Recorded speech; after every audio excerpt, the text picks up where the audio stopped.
사업의 절차 및 구성 같은 경우에 이제 여러 가지 사업 절차들이 있는데 그 중에서 좀 문제점 될 만한 것들을 좀 설명을 드릴 거고요. 그 다음에 마지막으로는 향후 시장 전망 부분하고 그 각각의 이제 시장에 따라서 정책 방향성이 조금 차별 포인트가 있어야 됩니다. 그래서 그런 것들에 대해서 오늘 말씀을 드리고 이제 각자 생각하시는 바에 대해서 디스커션 과정을 하도록 하겠습니다.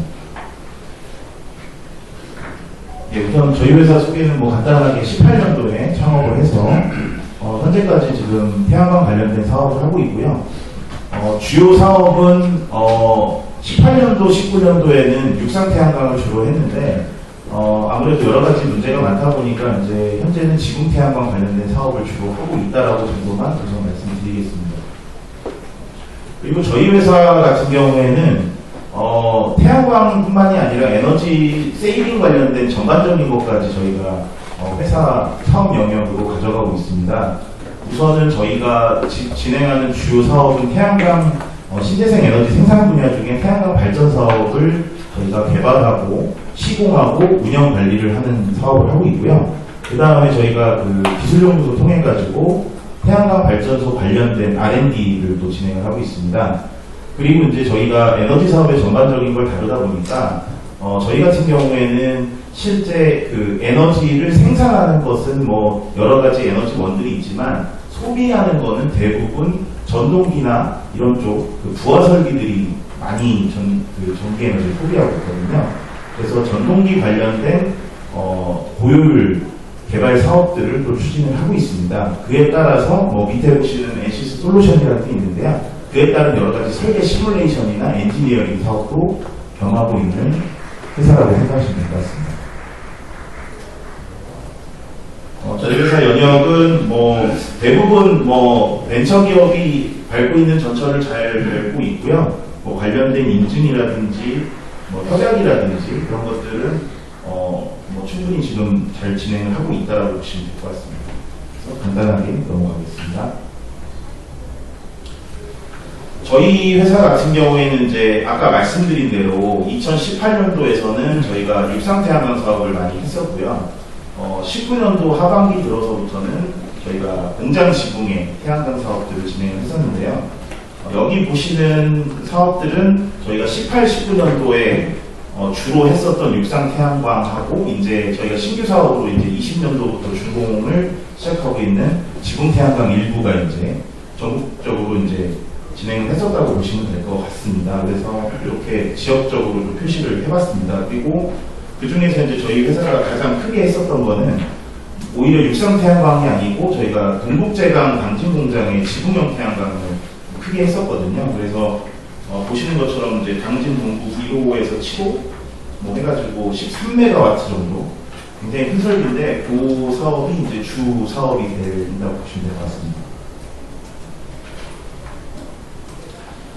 저희가 아까 말씀드렸던 육상 태양광하고 그리고 이제 지붕형 태양광 이렇게 말씀을 드렸었는데 실제로는 태양광 사업의 종류는 크게 세 가지로 보시면 될 것 같습니다. 우선은 주로 알고 계시는 육상 태양광이 있을 거고요. 육상 태양광 같은 경우에는 육상 태양광도 종류가 여러 가지인데 일반 이제 농지에 설치하는 태양광이 있을 수가 있고요. 그리고 이제 산지에 설치하는 태양광, 산지 같은 경우에는 그간 문제가 많이 있었죠. 그리고 대규모 염해지에 설치하는 태양광 이렇게 보시면 될 것 같습니다. 그래서 각각 좀 더 설명을 드리면 기본적으로 농지에 설치하는 태양광 같은 경우에는 설치할 때 민원 요소가 굉장히 많이 발생할 수가 있고요. 산지 같은 경우에는 민원 요소도 있지만 기본적으로 이제 산림 훼손 부분이 문제가 될 수 있다고 보시면 될 것 같습니다. 그리고 마지막으로 이제 염해지 같은 경우에는 민원 요소지만 원거리 송전을 해야 되는 부담감이 많이 있습니다. 그러니까 예를 들어서 염해지 같은 경우에는 대부분 이제 바닷가 근처에 있고요. 그리고 대부분이 서해안 쪽, 남해안 일부 지역에 집중이 되어 있습니다. 그러다 보니까 그쪽은 과거에 전 정권뿐만이 아니라 계속 지속적으로 태양광 발전소를 많이 건립을 해왔었기 때문에 한전에서 대통령계 부분에 선로 이슈들이 많이 발생을 하고 있고 현재도 지금도 발생을 하고 있습니다. 그래서 그런 부분까지 결부가 돼가지고 사실상 그러니까 재작년까지 이제 문정부에서 연해지에다가 태양광을 대규모로 좀 시행을 하라고 했는데 생각보다 사업 실적이 거의 당초 계획 대비 한 20%도 미치지가 못하고 있습니다. 그게 이제 대부분 민원 문제하고 선로 문제라고 보시면 될 것 같습니다. 그래서 그런 사업들이 주가 있고요. 그리고 마지막으로 이제 육상 태양광 말고 수상하고 건물형이 있는데, 일단 수상 태양광 먼저 좀 말씀을 드리면, 수상 태양광 같은 경우에도 기본적으로 수상 태양광 가능한 재원은 농어촌공사에서 대부분 부지를 갖고 있다고 보시면 되는데요. 농어촌공사 같은 경우에도 전 정권 때 사실 농어촌공사 사장님 비리 이슈가 태양광에 관련된 게 있었습니다. 그러다 보니까 관련해서도 농어촌공사 입찰이 한 2년 정도 거의 홀드가 됐었거든요. 그래서 최근에 좀 입찰이 많이 나오고 있습니다. 그래서 농어촌공사 같은 경우에서 발주하는 태양광이 대부분 다 수상 태양광이라고 보시면 될 것 같고요. 이것도 사실은 이제 선로 한정 개통 문제하고 그 다음에 민원 문제가 있는데요. 우선은 농어촌공사에서는 이걸 직접적으로 해결할 수 있는 이제 인력이 없기 때문에 이제 대규모 컨소시엄을 통해서 입찰을 내려가지고 민원 소요하고 선로 문제까지 해결하는 방식으로 입찰을 내리고 있는 상황이라고 보시면 될 것 같고요. 대신에 이제 수상태양광은 좀 잠재력도 좋고 발전 효율도 좀 좋은 편입니다. 그래서 향후에 좀 많이 설치가 예상이 된다고 보시면 될 것 같습니다. 그리고 마지막으로 건물형 태양광인데요. 저희가 이제 저희 회사 같은 경우에 이제 건물형 태양광으로 19년도부터 사업 전환을 해서 진행을 하고 있는데, 계속적으로 설명을 드리겠지만 건물형 태양광 같은 경우에는 사실상 가장 이상적인 형태의 태양광 발전소라고 좀 보시면 될 것 같습니다. 우선은 저희가 육상 태양광이나 수상 태양광 같은 경우에는 발전소하고 실제 전기를 대규모로 소모할 수 있는 산업단지라든지 대규모 수용가라고 보통 부르거든요.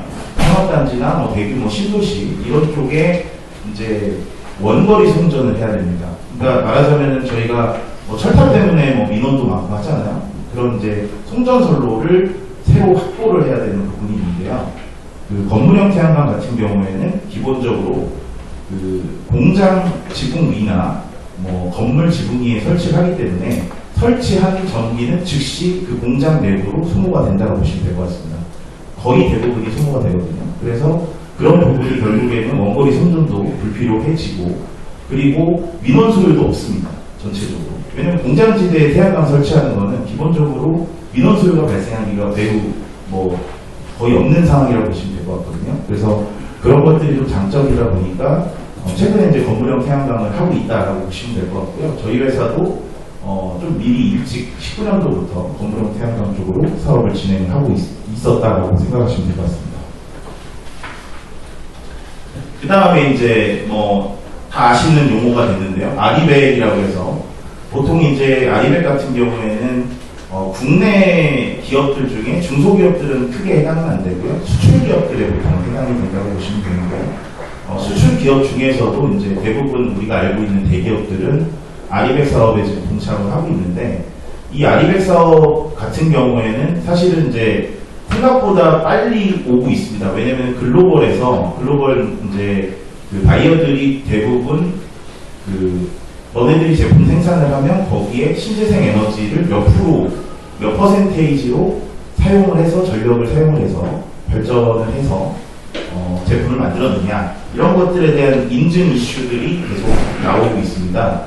그러다 보니까 지금 대기업들이나 중견기업 이상에서 발전소를 사서 이거를 확보하려는 움직임이 있고요. 아니면 일부 이제 지붕 위에 설치한다든지 이런 거를 좀 추진을 하고 있는데, 사실 아시다시피 이제 한 공장 안에서 1년 동안 사용되는 전기량 자체가 그 지붕에 태양광을 설치한다 하더라도 한 2, 3% 정도밖에 충당이 안 됩니다. 그러다 보니까 지금 국내에 이제 태양광 발전소들이 사실상 입지 조건들이 우리나라 땅이 넓진 않잖아요. 그러다 보니까 해외에서도 좀 수입을 해서 아리백을 채우려는 그런 사례까지 나오고 있다 보니까 이 아리백 같은 경우에는 좀 많이 시급한 문제입니다. 지금부터 사실 준비를 해야 되는데 아직까지 좀 기존의 문제점들에 대한 약간 보완 작업들을 정권에서 하고 있다 보니까 이런 것들에 대한 논의들이 좀 필요할 거라고 좀 생각을 하고 있습니다. 그래서 아리백 사업 이렇게 총 4가지 사업이 태양광 관련된 사업이라고 보시면 될 것 같습니다. 그 다음에 이제 부수적인 것들인데요. 사실은 이제 우리나라는 국토가 좁다 보니까 그 태양광 발전소를 설치하더라도 면적을 효율적으로 활용을 해서 태양광 발전소를 건설을 해줘야 발전량을 극대화할 수가 있습니다. 그래서 그런 것들에 관한 연구들이 지금 에너지 기술 평가원 통해서 이루어지고 있고요. 저도 그 중에 한 파트를 좀 참여를 하고 있는 상황인데, 우선은 기본적으로 국토 면적이 좁은 것 대비해서 설치 용량을 많이 설치해서 발전량을 늘리는 방식이 있고요. 하나의 태양광 패널의 효율을 굉장히 좋게 만든다든지 아니면은 뭐 입사가 이제 태양광 패널의 설치 각도거든요. 이런 것들을 조정을 해서 각 태양광 패널당 효율을 극대화시키는 뭐 그런 방법들이 이제 여러 가지가 있는데요. 그 중에서 우리나라 같은 경우에는 단위 면적 대비 설치량을 극대화하는 정책으로 지금 방향성을 좀 잡은 것 같습니다. 정권에서. 그래서 설치 용량을 면적 대비 많이 설치하는 그런 R&D들이 최근에 좀 진행 중이라고 보시면 될 것 같고요. 그 외에 이제 그 태양광판이 설치가 돼서 대략적으로 상업운전을 한 20년 정도 하게 되는데요. 20년 정도 하게 되면서 이 태양광 발전소의 운영 효율을 극대화하는 그런 것들의 R&D들이 추가적으로 이루어지고 있습니다.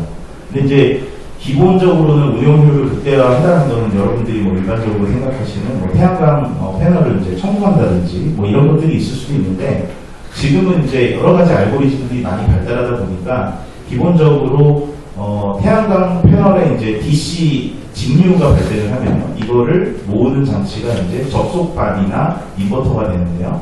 이쪽에서 전력량의 품질이라든지 이런 거를 체크하는 기술들이 많이 발전을 했습니다. 그래서 그런 것들을 체킹을 해서 모듈의 이상 상태 유무를 판단을 해서 그것들을 이제 빨리빨리 이제 유지 보수를 하는 이런 체계들이 R&D가 많이 이루어지고 있다고 보시면 될 것 같습니다.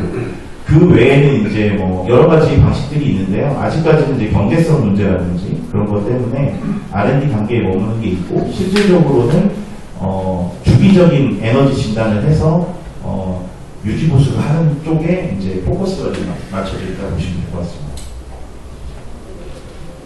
네, 그래서 뭐 관련된 뭐 자료들인데요. 일단은 이제 여기서 좀 부가적인 설명을 드리자면은, 저희가 그 에너지를 생산을 해서 소비를 하는 게 현재 그 우리나라는 교류 시스템입니다. 이제 교류 시스템이 뭐냐면은 쉽게 말해서 원자력이나 화력발전소에서 증기게 되는데요. 그 터빈이 3,600rpm으로 돌고 있습니다. 이 3,600rpm이 뭐냐면 1초당 60Hz입니다. 저희 그 전원 공급 전압이 200